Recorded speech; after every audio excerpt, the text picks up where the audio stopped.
नमस्कार दर्शकों, आज है नया दिन। कल रात को हम लोगों ने यहीं पे बद्रीनाथ में एक होटल कर लिया था। मैंने बताया था जैसे कि पापा होटल करने गए हैं तो रूम्स हो गए थे। फ़ोन में किसी की बैटरी नहीं बची थी, जैसे फ़ोन में बैटरी नहीं बची थी, हम सब में बैटरी नहीं बची थी। घर आके हम सब रूम में आके हम लोग सब ऐसे पड़ गए। सो आए, खाना वाना खाया और सो गए। तो मैंने ब्लॉग कंटिन्यू नहीं करा। तो आप सभी का स्वागत है एक नए दिन नए ब्लॉग में। तो मैं आपको दिखाती हूँ यहाँ से व्यू कैसा है। मेरा सामने पहाड़ों में जमी हुई है बर्फ की मोटी मोटी लेयर, मैं दिखाती हूँ।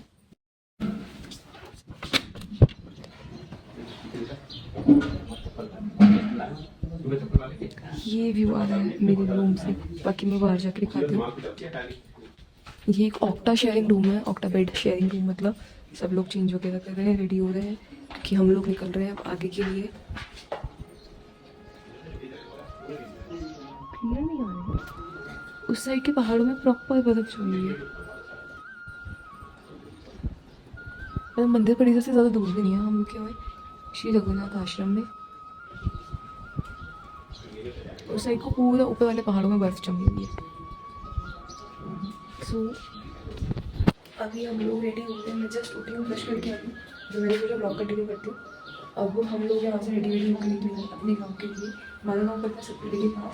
सो अब निकलते हैं वहाँ के लिए। तो नेक्स्ट हमारी डेस्टिनेशन है हमारा गाँव। अब देखते अभी हमारे गाँव यहाँ से 8-9 घंटे आ गए, तो देखते अगर हम तब तक पहुँच पाएंगे ठीक है, नहीं तो फिर गाँव तो ऊपर है। नीचे जहाँ से हमारी चढ़ाई स्टार्ट होगी उस साइड को भी छोटे दादा उनका घर है, तो हम नीचे वहाँ नहीं जाते। अब देखते हैं। चलिए, तो फिर आगे का आपके साथ मैं शेयर करती रहूँगी। उस साइड के पहाड़ क्लियर क्यों नहीं दिख रहे? प्रॉपर बर्फ जमी हुई है, जितना मुझे आंखों से दिख रहा है। जिसे नीचे जाके दिखाऊंगी फिर क्लियर। चलो तो फिर आगे कंटिन्यू करते हैं। हम लोग रेडी हो चुके हैं। अब हम लोग निकल रहे हैं अपना बैग वैग टांग के माना गाँव की तरफ। मतलब बैग वगैरह ऑफिस की गाड़ी पर रखेंगे, माना गाँव की तरफ निकल रहे हैं क्योंकि हमने कल वो विजिट नहीं करा था। बद्रीनाथ ही हमने शाम को विजिट करा था। सो हम लोग जा रहे हैं माना गाँव। वहाँ पे 2-4 चीज़ें देखिए, फिर हम बनेंगे आगे अपने गाँव की तरफ। तो चलिए सब चलते हैं। बाकी मम्मी दादी नानी आगे चले गए, मम्मी दादी भी खराब हुई। पीछे से मीशू आ गई, उधर पापा रूम लॉक नीचे चाबी देंगे। सो अब हम चल रहे हैं, यहाँ खड़े हैं सब लोग। चलिए तो चलते हैं आगे, दिखाती हूँ आपको। इधर हमने स्टे करा था, अब हम वापस उस साइड को मंदिर है तो हम लोग वापस एक बार बाहर से मंदिर के दर्शन करने जा रहे हैं। और ये देखो पहाड़ पूरा बर्फ में हो रखा है, प्रॉपर आइस में। आ रहा है कि नहीं आ रहा, बट सामने से बहुत ज़्यादा लग रहा है। लिटरल चांदी लग रहा है, चांदी चांदी नहीं लगता, चांदी का पहाड़ रख रखा है किसी ने, इतना सुंदर लग रहा है। यहाँ से हम लोग वापस जा रहे हैं बद्रीनाथ मंदिर, बद्री विशाल जी के द्वार। एक बार आखिरी बार दर्शन करके फिर आगे बढ़ेंगे। यहीं पे हमारा होटल था, यहीं पे मंदिर है। तो एक आरती हो रही है, शायद आवाज़ आ रही है, पता नहीं आरती की किस चीज़ का, मतलब कुछ बजने का साउंड आ रहा है किसी इंस्ट्रूमेंट का।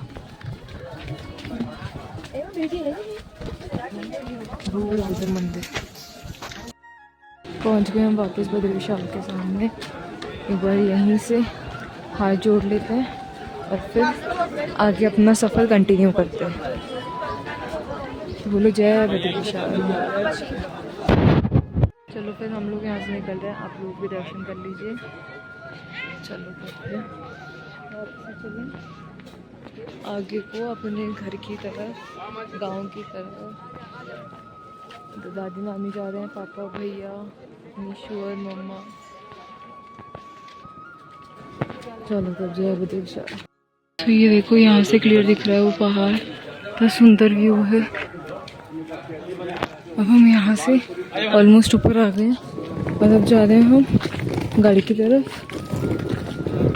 चलो तब चलते हैं। ऊपर आ गए हैं, उस तरफ को हमारी गाड़ी पार्क है। अब व्यू देखो यार, क्या व्यू है यहाँ पे, मतलब a view to die for basically.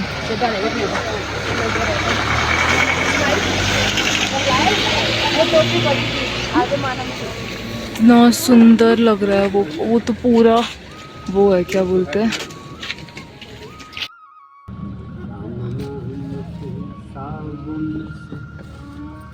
जो मन का मैल छुड़ाएगा, निर्मल मन के दर्पण राम का दर्शन पाएगा।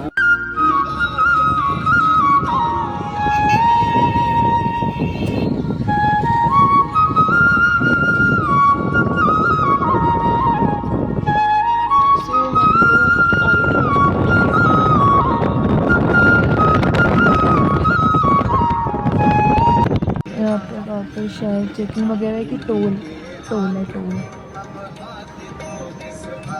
ये टोल कट रहा है माड़ा में एंट्री करती है मेरे टोल है। उसके बाद आगे हमको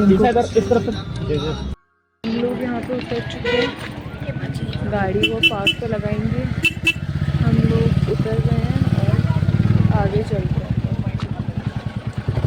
हम लोग जा रहे हैं आगे, पापा और बच्चे से गाड़ी पार्क करके आ रहे हैं। मैं नहीं शुरू किए हुए थे क्योंकि इसको कुछ लेना था बैग से। मम्मी दादी नानी आगे जा चुकी हैं, आगे हमारा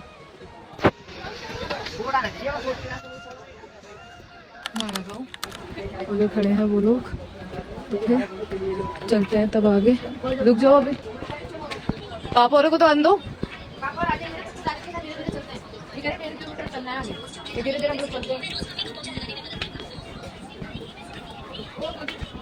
बड़ा कैफे है, बहुत सारे कैफेज हैं यहाँ पे, शॉप्स हैं।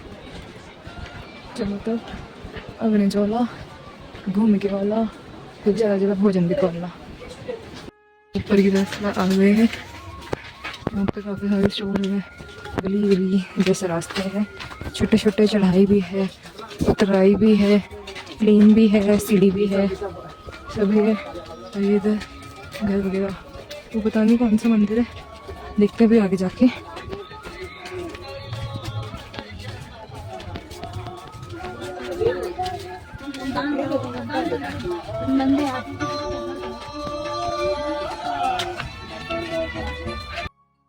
लोग ऐसे जा रहे हैं, यहाँ के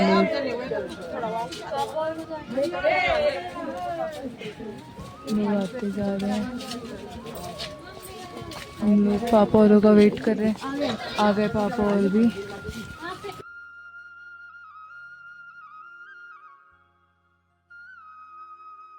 ये वाला रास्ता है, खाना खा लेंगे ना तो फिर चला नहीं जाएगा, तो धीरे धीरे चल लो, जहाँ पे लास्ट होगा वहीं खाएंगे खाना। हाँ फिर उतराई तो कर ही लेंगे, उतराई कर लेंगे, खाना खा के चला। यहाँ पे ऐसी जगह जगह पे ड्राइंग हो रखी है, लोगों के घरों में, दुकानों में, बड़ा सुंदर व्यू है।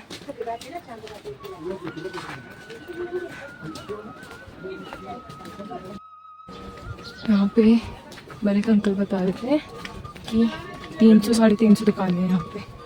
इधर माना भी ऊपर, वो आई लव माना भी लिखा हुआ है, भी गणेश गुफा, व्यास गुफा।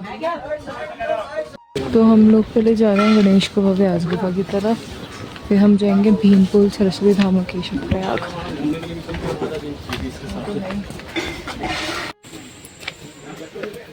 यहाँ पे रोंपा लोग ज़्यादा हैं, उनकी वेशभूषा कपड़े वपड़े सब दिख रहा है यहाँ पे हमें।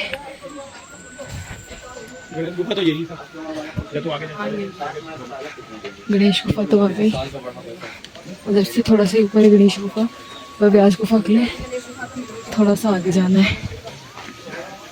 गणेश गुफा तो आ गई। इसी गुफा के अंदर महाभारत की कथा सुनाई गई थी कि लिखी गई थी? लेखन स्थल है ये, सुनाई तो उन्होंने व्यास गुफा में होगी ना? नहीं, पर वो तो सुनाई देते ना, वो साथ साथ लिख रहे थे, तो सुनाना भी यही हुआ है, लिखना भी यही हुआ है।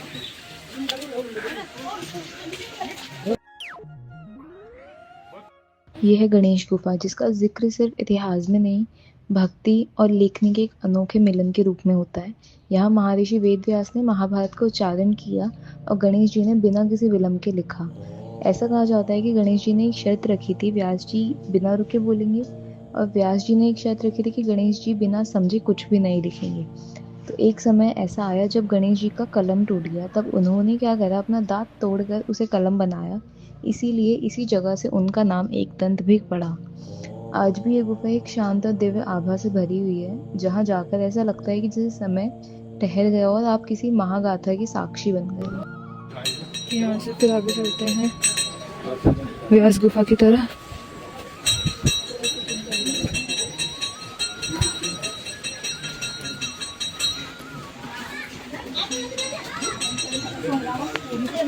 आगे चलके वो है।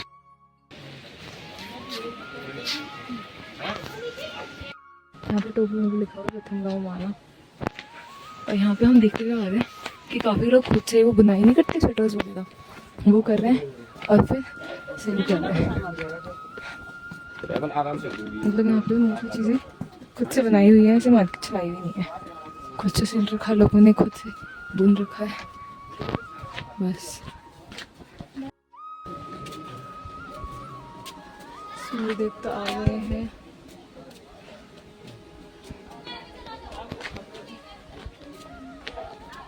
यहाँ से भी 120 मीटर ऊपर और है व्यास गुफा।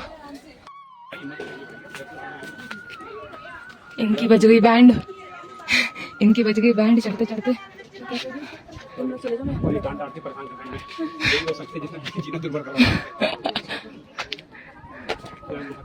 हाँ जरा से अब तो आ ही गया। बोला मिल तो गई। चलो भाई साहब चल सकते हो आप। चलो सर आप भी चलो। Yes mummy you can do it. चलो मम्मी।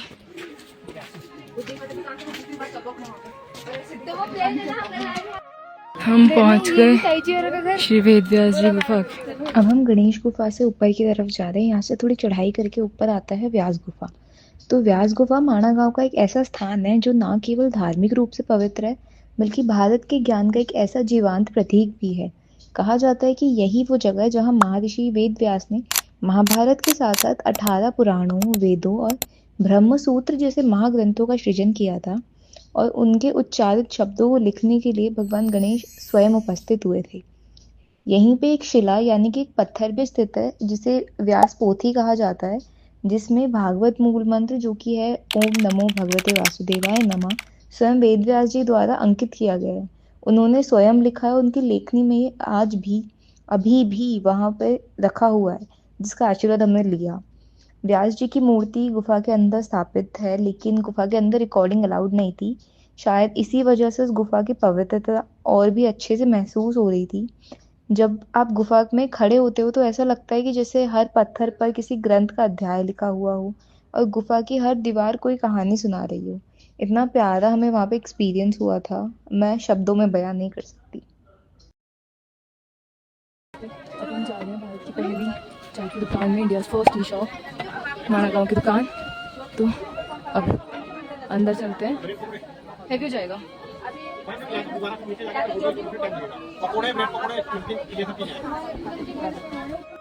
ये भी दुकान भारत की पहली दुकान। अब हम बैठ के यहाँ पे नाश्ता करेंगे। यहाँ पे मैगी वगैरह, पकौड़ा, नॉर्मल पकौड़े, चाय वाय ये सब है। खाली सर पे लगा लिया। कौन सी ताई? सुबह ही दिखा देते हैं।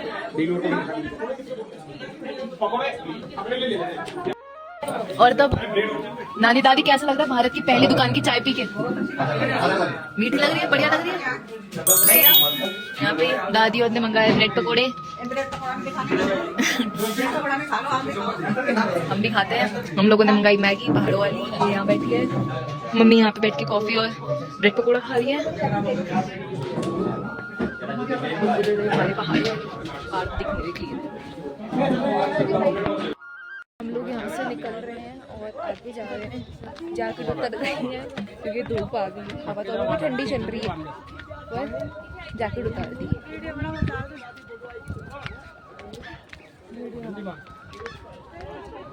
यहाँ से हम लोग जा रहे हैं। शूलेस खुल गई। यहाँ पे पापा भैया जा रहे हैं, तो अब चलते हैं आगे।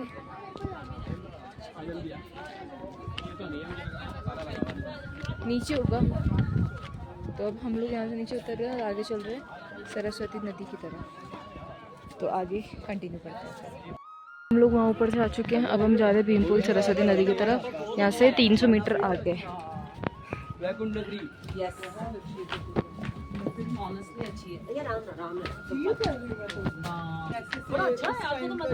नेक्स्ट टाइम आओ यहाँ पे ना तो मैं आपको ट्रैक कराऊंगा, ठीक है? यहाँ पे 5 किलोमीटर का ट्रैक होता है, तो वाटरफॉल कहते हैं। तो एक दिन का ट्रैक है, जब सुबह जाओगे तो शाम को आते। मम्मी और आगे जा चुके हैं, हम लोग पीछे थे क्योंकि हमारे पास फैमिली की वीडियो कॉल आ गया था। हम सबको उधर दिखा रहे थे आश्रम, वो वेदव्यास जी की जो गुफा है वो सब बाहर से, और वो टी शॉप जो थी वो सब। अब हम लोग भी आगे बढ़ रहे हैं, पीछे से भी लोग आ रहे हैं, आगे से हम लोग चल रहे हैं। पापा भी आगे गए, मैं और निशु एज यूजुअल लास्ट में। तो चलिए तब आगे चलते हैं, रास्ता कवर करते हैं। वो थे मम्मी और वो उधर, वो भी वीडियो कॉल पे लगे हुए फैमिली ग्रुप में। यहाँ पे घरों में ड्राइंग्स बहुत सुंदर, नए पेंटिंग्स जो है ना, ऑलमोस्ट हर दूसरे घर में कुछ ना कुछ बनाया ही रखा है पेंटिंग्स। तो वो बहुत अच्छा है यहाँ पे। यहाँ पे पानी है। क्या है, मंदिर आएगा? क्या आएगा? हाँ, अच्छा चलो आने दो उनको, बोल। उधर से वो पांडव बने हुए हैं, पांडव और द्रौपदी जी, माँ द्रौपदी स्वर्ग की यात्रा करते हुए,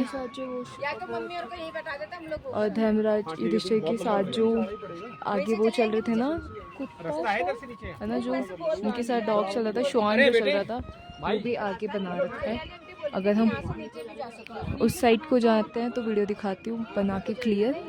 अभी तो हम इधर ऊपर को है, बड़ा सुंदर लग रहा है ऊपर से।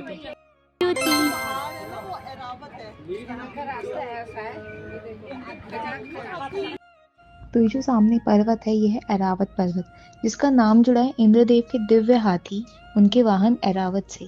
कहते हैं जब पांडव स्वर्ग यात्रा के लिए प्रस्थान कर रहे थे तो इंद्रदेव ने युधिष्ठिर को लेने के लिए ऐरावत को भेजा था, और जब ऐरावत ने इस धरती पर अपना पैर रखा तो जन्म हुआ इस पवित्र पर्वत का, जिसे आज हम ऐरावत पर्वत कहते हैं। ये कोई आम पहाड़ नहीं है, ये पांडवों की अंतिम यात्रा, देवताओं की उपस्थिति और श्रद्धा का अमित छाप का प्रतीक है। तो अगर आप कभी बद्रीनाथ आए तो माणा गांव ज़रूर आए, क्योंकि यहाँ हर पत्थर, हर हवा एक कहानी कहती है देवभूमि की। तो इस व्लॉग में सिर्फ इतना ही, लेकिन यात्रा अभी बाकी है।